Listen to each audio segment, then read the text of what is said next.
Here we are for another book review. Today we are talking about Norse Myths. Viking Legends of Heroes and Gods by Martin J. Dougherty? Something? I don't know. Again, with the names, I'm not great at it. So this book is not your typical, like, pagan book. Obviously, it came from the bargain section at Barnes & Noble. So this reads very similar to, like, your textbooks you had in, like, high school. It's not trying to be extremely academic and trying to make it almost impossible to read because it's so dull and boring. But it's also very informative and doesn't have, like, a lot of, like, the author's input on it. It's just the standard what you would have in like a high school textbook. So this goes over a lot of things that honestly, I think this would be a really good resource to have as a very beginner into learning all things Norse. It talks about a lot of the stuff that even the beginner books will just like assume you know about at all, and it explains it very well. Now, a few of the reviews, there's not a whole lot of people talking about this book obviously, but one of the reviews that I had seen on Goodreads talked about how it seems very repetitive. I don't think that's a bad thing, because when you're learning something new, you need it to be presented often so it'll kind of sink in there, especially when reading a lot of complicated, because the Norse is complicated.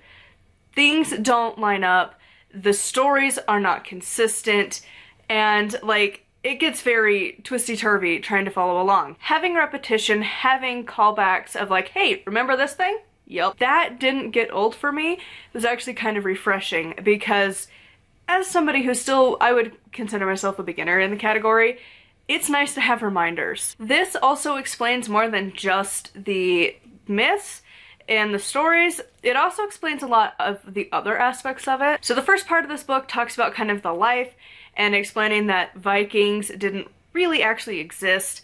It's really more like the Norse people, and they called it the Norsemen, but I just gender neutral that one. And that Viking was really more of kind of like a job title, honestly, because you would just go out, like, to go and be a Viking was more of like, you would go do the task and then you would come home and be like a farmer, or you'd be a merchant or whatever. And you wouldn't like continue that long term. You would just do it for a little bit.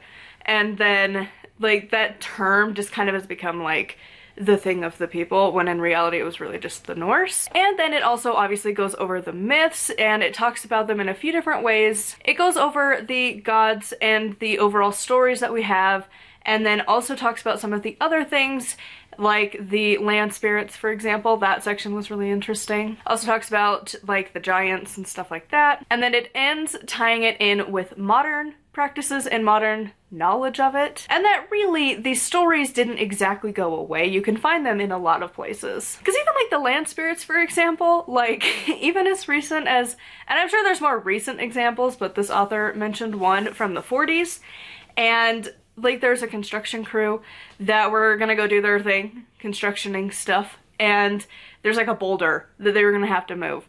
And one of the dudes had a dream that the land spirit that lived in this boulder was like, hey man, can you wait like just a little bit and I'll move? And so they didn't do construction. They waited, and then the guy had a dream a little bit later that the land spirit had moved and they were free to do whatever they needed to do. And it was like, now why can't we have stuff like that everywhere? That would be lovely. As someone who lives where it's constantly under construction all the time, I feel like all of our land spirits are just pissed at us constantly, because like, why would you have a field? I loved that it's just like randomly included, but also there's other things they talk about, obviously like Marvel and like the Lord of the Rings and the Hobbit. They had a little bit on modern practices, definitely was not that well versed in certain parts of it, and was just like surface level, extreme surface.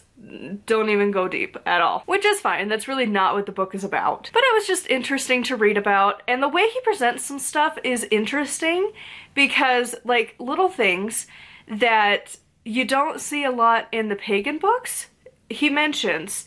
Like the idea that, like his example was like Tyr is Tyr, he is not like Mars or Mercury or whatever the Roman equivalent is supposed to be. They might be kind of similar, but they're not the same. And you don't find that a lot in the pagan circles. Lots of times it's like, oh, well, if you want to work with Brigid, because Imbolc is right around the corner, you want to work with Bridget, but you don't want to work with her specifically. Well, just find her equivalent in a different pantheon. So like Isis, she's totally the same, obviously.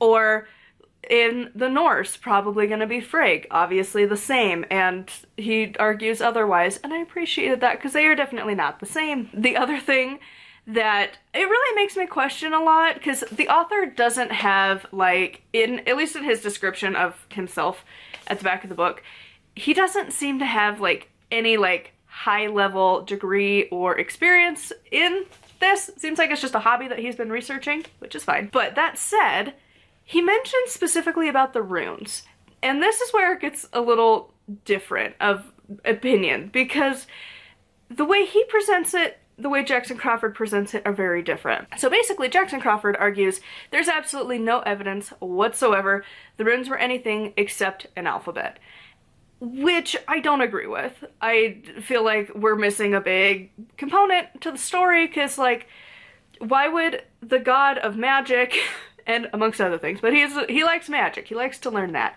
why would he go to such lengths for an alphabet? You know?